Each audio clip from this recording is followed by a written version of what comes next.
नमस्कार, सारा education hub में आपका स्वागत है। तो चलिए आज की चर्चा शुरू करते हैं। आज हमारे पास कई दिलचस्प स्रोत हैं। लद्दाख में जो विरोध प्रदर्शन चल रहे हैं वहां से लेकर हिमाचल का एक खास बायोस्फीयर रिजर्व है जिसे दुनिया भर में पहचान मिली है। फिर भगत सिंह को याद करेंगे, बंदरगाहों के लिए एक नया कानून आया है, उस पर बात होगी। हमारे जंगलों का एक नए तरीके का हिसाब किताब, एक मशहूर लड़ाकू विमान की विदाई, दुनिया के व्यापार में कुछ हलचल और हाँ, सेहत से जुड़ी एक फिक्र बढ़ाने वाली खबर भी है। तो हमारा मकसद क्या है आज? यही कि इन सब अलग अलग स्रोतों से सबसे काम की जानकारी और उसके गहरे मतलब निकालें। तो चलिए शुरू करते हैं। बिल्कुल। और ये सारे विषय पहली नजर में भले ही अलग लगें, पर इनमें कोई ना कोई कड़ी है। जैसे लद्दाख की मांगे हैं, वो कैसे हमारे संविधान से जुड़े बड़े सवालों को छूती हैं, या फिर देखिए पर्यावरण बचाने की कोशिशों को कैसे अंतर्राष्ट्रीय स्तर पर पहचान मिलती है। इतिहास हमें कैसे आज भी राह दिखाता है। नई नीतियां कैसे देश को आगे ले जाने की कोशिश करती हैं। आंकड़े कैसे हमें प्रकृति की कीमत समझने में मदद करते हैं। तकनीक कैसे बदल रही है, दुनिया की अर्थव्यवस्था में क्या चल रहा है, और कैसे सेहत की चुनौतियां मतलब किसी सरहद को नहीं मानती। तो हाँ, ये देखना वाकई दिलचस्प होगा कि ये सब आपस में जुड़ता कैसे है। बिल्कुल। तो फिर लद्दाख से ही शुरू करें। हाल में वहां काफी विरोध प्रदर्शन हुए हैं। क्या है मुख्य मांगे? हाँ, तो मेनली दो बड़ी मांगे हैं। एक तो ये कि लद्दाख को पूरा राज्य बनाया जाए, और दूसरी इसे संविधान की 6ठी अनुसूची यानी 6th शेड्यूल में शामिल किया जाए। अच्छा, और ये मांगे अचानक इतनी तेज क्यों हो गई? सुनने में आया है कि 2019 के बाद से कुछ असंतोष है वहां। हाँ बिल्कुल। देखिए, 2019 में जब लद्दाख जम्मू कश्मीर से अलग होकर केंद्र शासित प्रदेश बना, लेकिन बिना विधानसभा के, तो उसके बाद से ही वहां एक भावना पनप रही है कि भाई स्थानीय स्तर पर हमारी अपनी सरकार, अपना कंट्रोल कम हो गया है। हाँ, प्रतिनिधित्व का मुद्दा। पहले तो विधानसभा में सदस्य होते थे लद्दाख से। जी, पहले 4 विधायक होते थे, और जो लेह और कारगिल में स्वायत्त हिल डेवलपमेंट काउंसिल हैं, मतलब LHDCs, उनकी शक्तियां भी लोगों को अब उतनी असरदार नहीं लग रही। और यहीं पे ये 6ठी अनुसूची की बात आ जाती है। ये है क्या असल में? हाँ, तो ये 6ठी अनुसूची जो है वो संविधान के आर्टिकल 244(2) और 275(1) में है। इसे बारदोलोई समिति की सिफारिश पर बनाया गया था, खास तौर पर पूर्वोत्तर के आदिवासी इलाकों के लिए। ये राज्यपाल को अधिकार देती है कि वो ऑटोनोमस डिस्ट्रिक्ट काउंसिल ADCs और ऑटोनोमस रीजनल काउंसिल ARCs बना सकें, मतलब स्वायत्त परिषदें। अच्छा, स्वायत्त परिषदें। तो इनको क्या खास अधिकार मिलते हैं? काफी अधिकार होते हैं, जैसे अपने इलाके में जमीन, जंगल, खेती, गांव का इंतजाम, यहाँ तक कि शादी, तलाक और सामाजिक रीति रिवाजों पर कानून बनाने का हक। हाँ, हालांकि राज्यपाल की मंजूरी जरूरी होती है। और साथ ही स्कूल, सड़कें बनाना, पानी का इंतजाम करना जैसे विकास के काम करने का अधिकार भी है। कुछ न्यायिक शक्तियां भी होती हैं। अभी देखें तो असम, मेघालय, मिजोरम और त्रिपुरा में ऐसी 10 परिषदें काम कर रही हैं। इनका मेन मकसद है आदिवासी लोगों की पहचान, उनकी संस्कृति और उनकी जमीन को बचाना। तो लद्दाखी क्यों चाह रहे हैं? मतलब क्या वहां की स्थिति पूर्वोत्तर जैसी ही है? इसके पीछे कई कारण बताए जा रहे हैं। पहला तो ये कि लद्दाख की आबादी में 97% से ज्यादा लोग आदिवासी हैं। और तो और national commission for scheduled tribes NCST ने भी 2019 में कहा था कि हाँ, लद्दाख को इसमें शामिल करना चाहिए। अच्छा, NCST ने भी कहा था? जी। दूसरी बड़ी चिंता है बाहरी असर की। खासकर जब से जम्मू कश्मीर में डोमिसाइल नीति बदली है, तो लद्दाख के लोगों को डर है कि बाहर के लोग आकर जमीन खरीदेंगे, नौकरियों पर असर पड़ेगा, और लद्दाख की जो अपनी खास डेमोग्राफी है वो बदल जाएगी। हाँ, पहचान का संकट जिसे कहते हैं। अपनी संस्कृति, भाषा को लेकर चिंता। बिल्कुल, अपनी अनोखी संस्कृति और भाषा के कमजोर होने का डर है। लेकिन आपने LHDCs का जिक्र किया था, जो लेह और कारगिल में है, क्या वो काफी नहीं है? देखिए, वो हिल काउंसिल हैं तो जरूर, पर उनके पास 6ठी अनुसूची वाली परिषदों जैसे अधिकार नहीं है। कानून बनाने की शक्ति बहुत ही सीमित है, इसीलिए ये अलग दर्जे की मांग उठ रही है। और एक और बहुत बड़ा मुद्दा है पर्यावरण का। लद्दाख का इकोसिस्टम मतलब बहुत ही नाजुक है। हाँ, वो तो है। और जिस तरह से टूरिज्म बढ़ रहा है, सोचिए 2023 में 5 लाख से ज्यादा टूरिस्ट आए। बाप रे। और ऊपर से बड़े बड़े सोलर पार्क जैसे इंफ्रास्ट्रक्चर प्रोजेक्ट्स बन रहे हैं। इन सब का दबाव उस नाजुक पर्यावरण पर पड़ रहा है। बेरोजगारी दर करीब 26.5% है। 26%? ये तो नेशनल एवरेज से बहुत ज्यादा है। जी हाँ, काफी ज्यादा।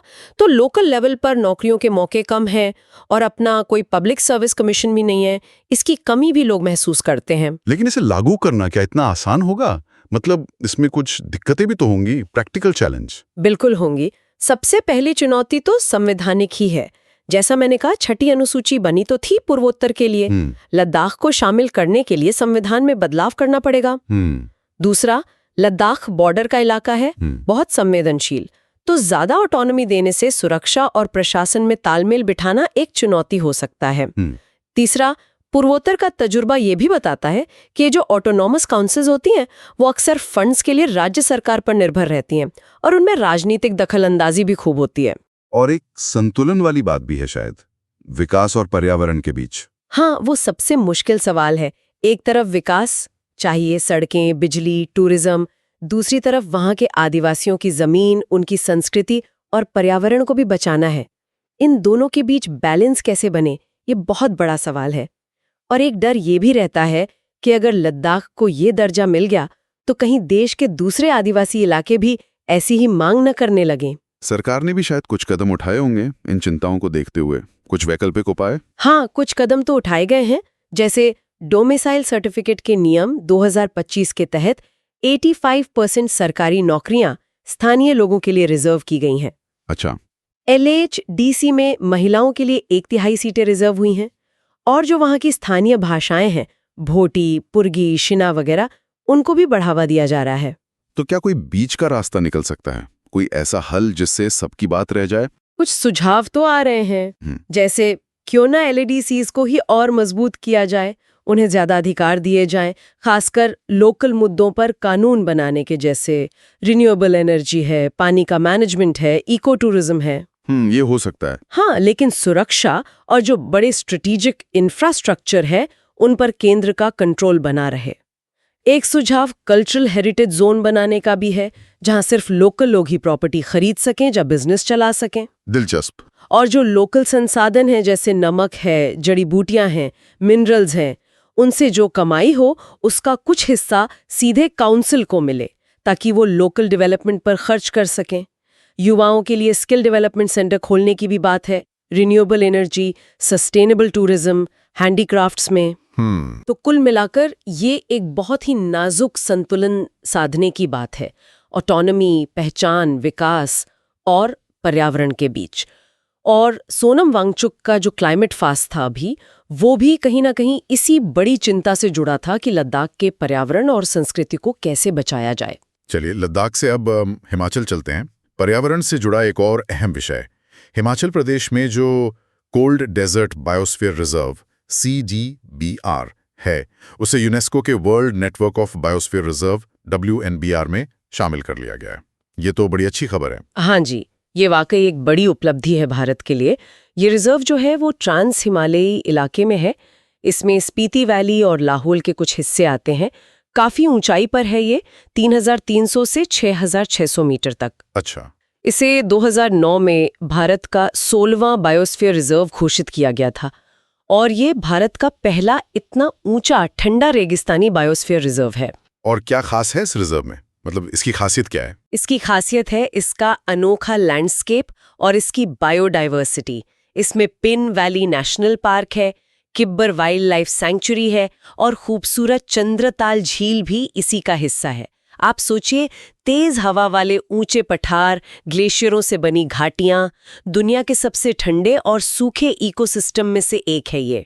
सुनने में अद्भुत लग रहा है। हाँ, और यहाँ पेड़ पौधों की कई दुर्लभ प्रजातियां हैं जिनमें बहुत सी जड़ी बूटियां भी शामिल हैं। और जानवरों की बात करें तो ये स्नो लेपर्ड का घर है। अरे वाह। जी, साथ में हिमालयन वुल्फ, तिब्बतन एंटीलोप चिरू, ब्राउन बेयर, आइबेक्स जैसे कई और दुर्लभ जीव भी यहाँ मिलते हैं। आपने यूनेस्को के world network of biosphere reserve WNBR का जिक्र किया। ये नेटवर्क क्या काम करता है? ये यूनेस्को का एक प्रोग्राम है, मैन एंड बायोस्फीयर, MAB, उसी का हिस्सा है ये नेटवर्क।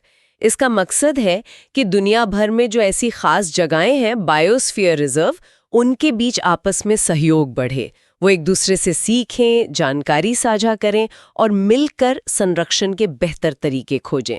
अब इसमें 142 देशों की 785 साइट शामिल हो गई हैं। काफी बड़ा नेटवर्क है। जी, और एक दिलचस्प बात बताऊं, हाल ही में अफ्रीका का एक छोटा सा आइलैंड देश है साओ टोमे और प्रिंसिपे। हाँ, उस पूरे देश को ही बायोस्फीयर रिजर्व घोषित कर दिया गया है। ऐसा पहली बार हुआ है। अरे वाह, पूरे देश को। अच्छा, ये बायोस्फीयर रिजर्व का असल मतलब क्या है? ये नेशनल पार्क या सैंक्चुरी से अलग कैसे है? हाँ, ये अच्छा सवाल है। देखिए, बायोस्फीयर रिजर्व यूनेस्को का दिया हुआ एक इंटरनेशनल टैग है। ये उन जगहों को मिलता है जो नेचुरली और कल्चरली बहुत महत्वपूर्ण है।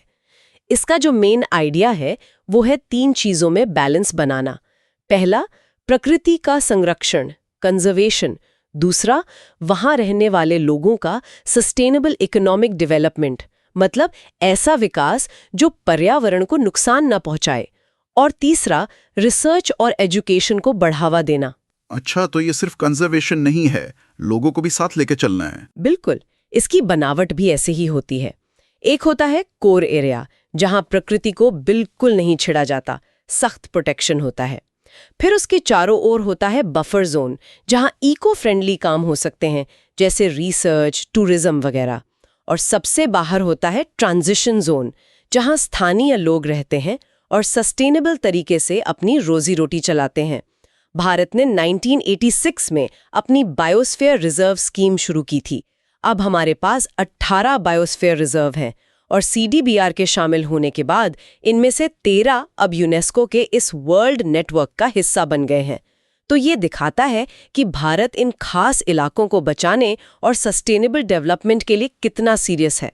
चलिए अब इतिहास के पन्नों को पलटते हैं। 28 सितंबर को देश ने महान क्रांतिकारी शहीद आजम भगत सिंह को उनकी 118वीं जयंती पर याद किया। जन्म 1907 में पंजाब के बंगा गांव में, जो अब पाकिस्तान में है। उनका तो पूरा परिवार ही आज़ादी की लड़ाई में शामिल था। जी हाँ, और सोचिए, सिर्फ 12 साल के थे जब उन्होंने जलियांवाला बाग का वो भयानक मंजर देखा था। उसका उनके मन पर बहुत गहरा असर पड़ा। बाद में वो लाहौर के नेशनल कॉलेज गए, जिसे लाला लाजपत राय जी ने शुरू किया था। वहीं से वो क्रांतिकारी विचारों के संपर्क में आए। और उनकी क्रांतिकारी गतिविधियां, मतलब वो एचआरए, एचएसआरए से जुड़े थे? हाँ, वो पहले हिंदुस्तान रिपब्लिकन एसोसिएशन एचआरए से जुड़े, जो बाद में सोशलिस्ट विचारधारा को अपनाकर Hindustan socialist Republican association HSRA बन गया। 1926 में उन्होंने नौजवान भारत सभा की भी स्थापना की।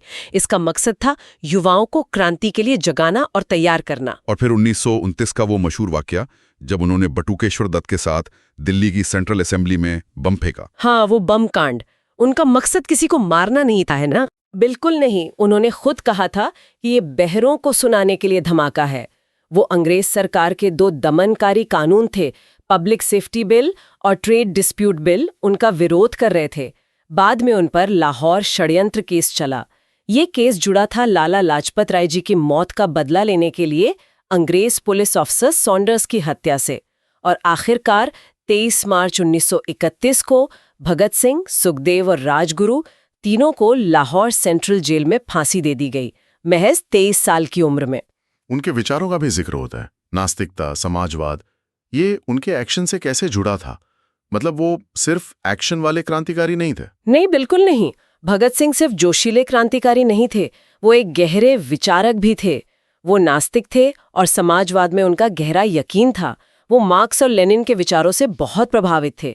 जेल में उन्होंने जो लेख लिखा, मैं नास्तिक क्यों हूं, वो उनकी तर्कशील सोच का सबूत है। हाँ, वो लेख तो बहुत मशहूर है। जी, और उन्होंने कीर्ति और वीर अर्जुन जैसे अखबारों में भी लिखा, अक्सर बलवंत, रंजीत जैसे नकली नामों से।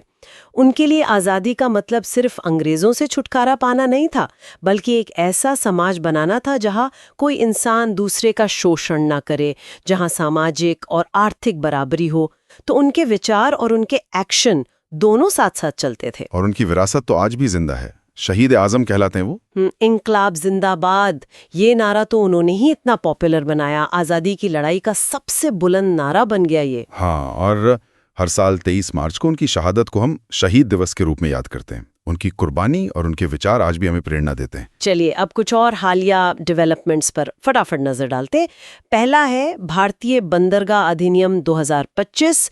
ये अगस्त 2025 में पास हुआ और इसने 1908 के एक बहुत पुराने कानून की जगह ली है। क्यों जरूरत पड़ी इसकी? हाँ, तो इसका मेन मकसद है भारत के पोर्ट सेक्टर के लिए एक मॉडर्न लीगल फ्रेमवर्क तैयार करना, ताकि पोर्ट्स का इंटीग्रेटेड डेवलपमेंट हो सके, राज्यों और केंद्र के बीच तालमेल बढ़े, जिसे कोऑपरेटिव फेडरलिज्म कहते हैं, और हमारे पोर्ट्स दुनिया के दूसरे पोर्ट्स का मुकाबला कर सकें। पोर्ट्स तो बहुत जरूरी है हमारी इकोनॉमी के लिए। कितना व्यापार होता है इनके जरिए? बहुत ज्यादा। भारत का लगभग 95% इम्पोर्ट एक्सपोर्ट कार्गो वॉल्यूम में और करीब 70% वैल्यू में इन्हीं पोर्ट से हैंडल होता है। और देश में 12 बड़े पोर्ट्स के अलावा 200 से ज्यादा छोटे पोर्ट्स भी हैं, तो ये सेक्टर बहुत अहम है। तो इस नए कानून में क्या खास बात है, संक्षेप में? देखिए, कुछ अहम चीजें हैं।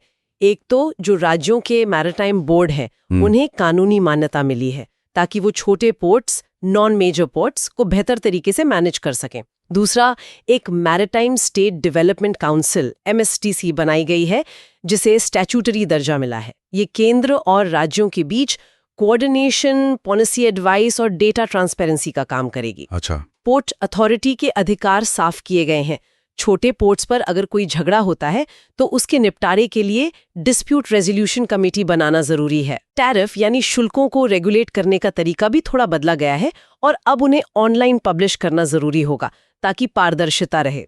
और सबसे जरूरी, ये कानून सेफ्टी और सस्टेनेबिलिटी पर बहुत जोर देता है, जैसे अंतर्राष्ट्रीय समुद्री नियम, MARPOL, ballast water management, pollution control और डिजिटाइजेशन पर भी फोकस है, जैसे मैरिटाइम सिंगल विंडो वगैरह। ठीक है, अगला विषय फिर पर्यावरण से जुड़ा है।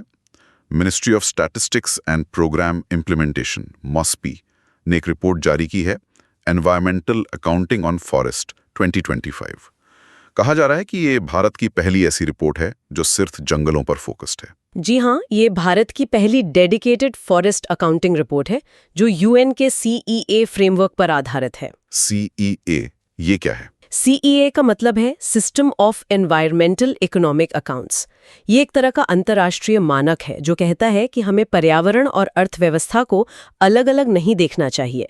मतलब जैसे हम GDP कैलकुलेट करते हैं, वैसे ही हमें अपने नेचुरल रिसोर्सेज, जंगल, पानी, जमीन का भी हिसाब रखना चाहिए कि वो कितने हैं, उनकी क्या कीमत है और वो हमारी इकोनॉमी में क्या योगदान दे रहे हैं।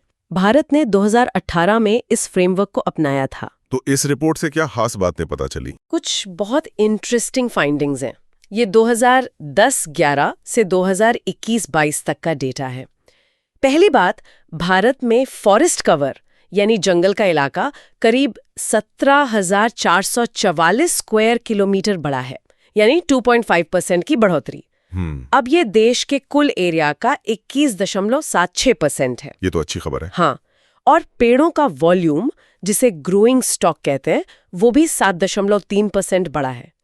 लेकिन सबसे अहम बात यह है कि इस रिपोर्ट ने पहली बार जंगलों से मिलने वाली सेवाओं की इकोनॉमिक वैल्यू निकालने की कोशिश की है। सेवाओं की वैल्यू? जैसे जैसे जंगलों से हमें लकड़ी, जलावन, जड़ी बूटी मिलती है, इसे कहते हैं प्रोविजनिंग सर्विसेज।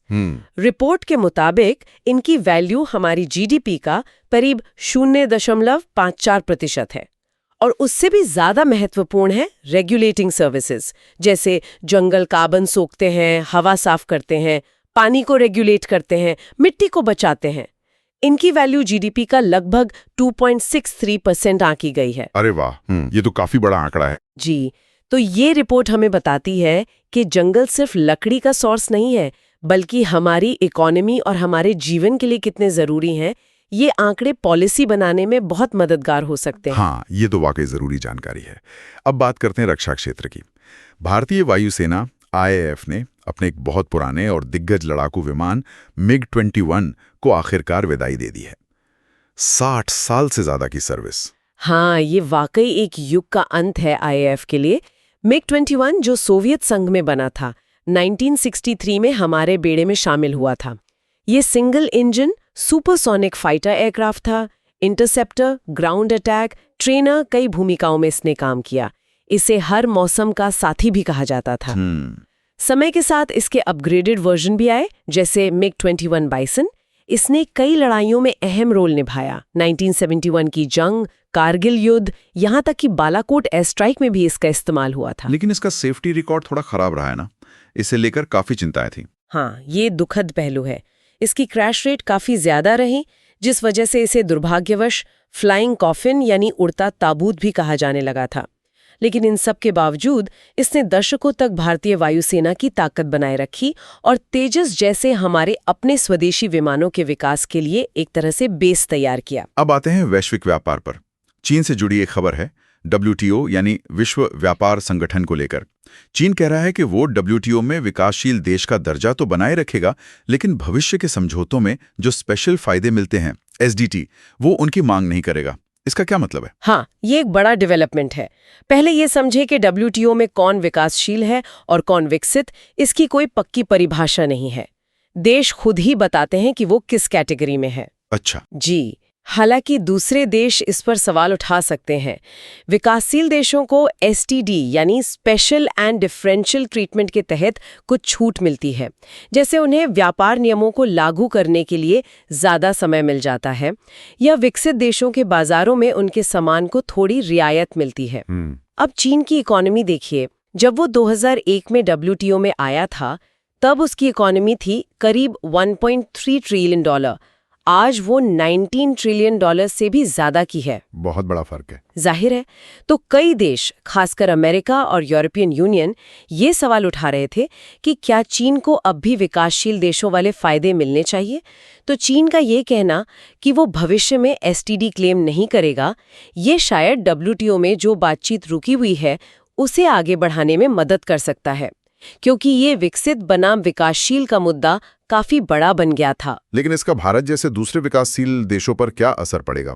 क्या उन पर भी दबाव बढ़ेगा? ये हो सकता है, शायद दूसरे बड़े विकासशील देशों पर भी ऐसा करने का दबाव लाए। लेकिन भारत के लिए ये एक मौका भी हो सकता है। भारत ये तर्क दे सकता है कि भाई SDT के फायदे किसे मिलें, ये सिर्फ देश के खुद कहने पर तय ना हो, बल्कि इसके लिए कुछ ठोस क्राइटेरिया होने चाहिए, जैसे प्रति व्यक्ति आय या इकोनॉमी का साइज। तो भारत इस पर जोर दे सकता है। और आखिर में स्वास्थ्य से जुड़ी एक चिंताजनक खबर। अमेरिका में नाइटमेयर बैक्टीरिया का खतरा बढ़ रहा है। खासकर NDM1 जीन वाले बैक्टीरिया के मामले 2019 से 2023 के बीच 5 गुना बढ़ गए हैं। ये NDM1 क्या बला है? NDM1 का पूरा नाम है नई दिल्ली मेटालोबीटा लैक्टामेज 1। ये असल में एक जीन है जो कुछ बैक्टीरिया में पाया जाता है। ये जीन एक ऐसा एंजाइम बनाता है जो उस बैक्टीरिया को बहुत सारी एंटीबायोटिक दवाओं के खिलाफ रेजिस्टेंट यानी प्रतिरोधी बना देता है। यहाँ तक कि कार्बापेनेम जैसी जो बहुत पावरफुल एंटीबायोटिक्स होती हैं, जिन्हें अक्सर लास्ट रिजॉर्ट माना जाता है, ये उनके खिलाफ भी बैक्टीरिया को बचा लेता है। ओह, मतलब उन पर दवाएं काम ही नहीं करती? हाँ, या बहुत कम करती हैं। जिन बैक्टीरिया में ये जीन होता है, जैसे क्लेब्सिएला न्यूमोनिया या ई कोलाई, उन्हें कहते हैं CRE, कार्बापेनम रेजिस्टेंट एंटेरोबैक्टीरियासी। इन्हें नाइटमेयर बैक्टीरिया इसीलिए कहते हैं क्योंकि इनसे जो इन्फेक्शंस होते हैं उनका इलाज करना बहुत बहुत मुश्किल होता है और ये अक्सर जानलेवा साबित होते हैं। और चिंता की बात यह है कि ये रेजिस्टेंस वाले जीन एक बैक्टीरिया से दूसरे में आसानी से फैल सकते हैं। ये तो बहुत डरावनी बात है। और ये NDM नाम नई दिल्ली से क्यों जुड़ा है? दुर्भाग्य से ये जीन पहली बार भारत में ही पहचाना गया था, इसीलिए इसका नाम ऐसा पड़ा। लेकिन अब ये सिर्फ भारत या दक्षिण एशिया की समस्या नहीं रही। ये बैक्टीरिया और ये जीन अंतर्राष्ट्रीय यात्रा, व्यापार, खाने पीने की चीजों के जरिए पूरी दुनिया में फैल चुके हैं। अमेरिका में मामले बढ़ना इसी का संकेत है। ये असल में एक बहुत बड़ी वैश्विक स्वास्थ्य समस्या का हिस्सा है, जिसे हम एंटी माइक्रोबियल रेजिस्टेंस यानी AMR कहते हैं। AMR? हाँ, AMR यानी जब बैक्टीरिया, वायरस, फंगस जैसे छोटे जीव दवाओं के खिलाफ लड़ने की ताकत विकसित कर लेते हैं और दवाएं बेअसर होने लगती हैं। ये आज दुनिया के सबसे बड़े स्वास्थ्य खतरों में से एक बन गया है। तो आज हमने काफी सारे अलग अलग मुद्दों को छुआ। लद्दाख की अपनी पहचान और स्वायत्तता की मांग, जो संवैधानिक सवालों से जुड़ी है।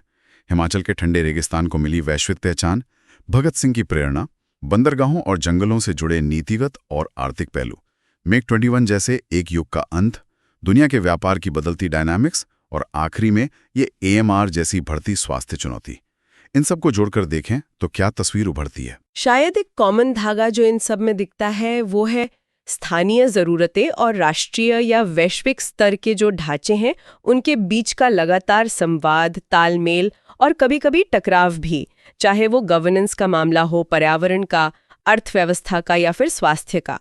और हमने ये भी देखा कि कैसे डेटा और रिपोर्टिंग, जैसे वो फॉरेस्ट अकाउंटिंग वाली रिपोर्ट, इन जटिल संबंधों को समझने और शायद बेहतर तरीके से मैनेज करने के लिए कितने ज़रूरी होते जा रहे हैं। बिल्कुल।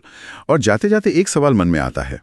हमने देखा कि AMR जैसी चुनौतियां किसी एक देश तक सीमित नहीं हैं। ये ग्लोबल ट्रैवल, ट्रेड, एग्रीकल्चर, इन सब जुड़े हुए सिस्टम से फैलती हैं। तो ऐसे खतरों से निपटने के लिए जो सीमाओं को नहीं मानते, दुनिया के देश मिलकर असरदार ढंग से कैसे काम कर सकते हैं, खासकर तब जब राष्ट्रीय हितों और अलग अलग देशों की क्षमताओं के बीच संतुलन साधना होता है, जैसा हमने WTO की बातचीत या क्लाइमेट चेंज समझौतों की मुश्किलों में देखा है। ये एक बड़ा सवाल है सोचने के लिए। अगर आज की चर्चा आपको पसंद आई हो तो वीडियो को लाइक, शेयर और चैनल को सब्सक्राइब करना ना भूलें। शुक्रिया।